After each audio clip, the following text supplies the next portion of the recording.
We've all been there. It's the day after New Year's Eve, St. Patrick's Day, or Halloween, or some wedding weekend. And you wake up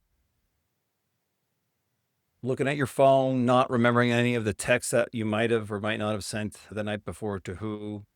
You don't remember exactly what happened the night before. And then you start to panic.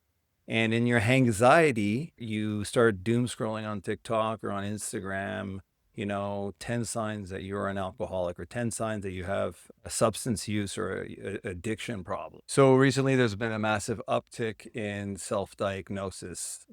We have more access to information. So we're seeking out that information and we're interpreting that information. And frankly, I love that. I love the fact that we have more information and we can,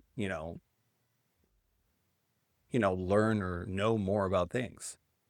Now, this usually happens after major holidays, events. In Calgary here, we just had the Stampede not too long ago.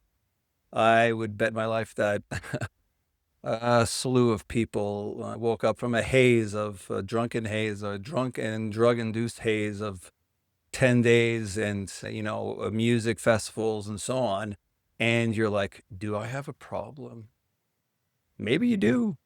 Maybe you don't. But there's a massive and critical difference between disordered, excessive drinking at times in your life and a diagnosis of substance use disorder. So today, let's strip away the internet hype and let's look at the real science and real psychology. And let's see where you might land on the spectrum. First, let's talk about why everyone seems to be self-diagnosing these days. Creators online package psychiatric conditions in neat little 30-second checklist. If a video says, sign one, you use alcohol to help with social anxiety.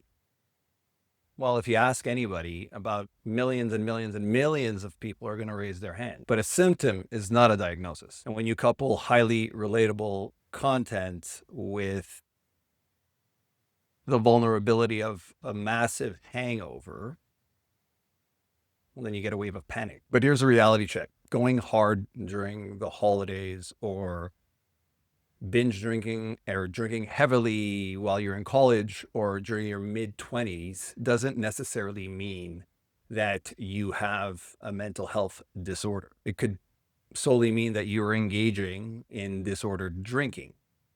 So let's take a look at what that means. If you're watching this a morning after panic, take a deep breath. One wild weekend or a messy holiday season does not make you an alcoholic. It doesn't define your brain chemistry yet. But listen to me closely. It doesn't mean it's fine. Disordered drinking is the gateway. If you find yourself relying on those celebrations more and more just to feel normal, that's a cue to step back. Change up your routine. If you find that stopping for a month is impossible or causes you genuine mental and physical agony, that's your sign to reach out to a professional, not a TikTok comment section. Be honest with yourself, look at the data, and take care of your mind. If this helped clear up some noise for you, hit the like button, subscribe, and drop a comment below. Have you ever fallen into a self-diagnosis trap after a long weekend? Let's talk about it. I'll see you in the next video. Stay safe.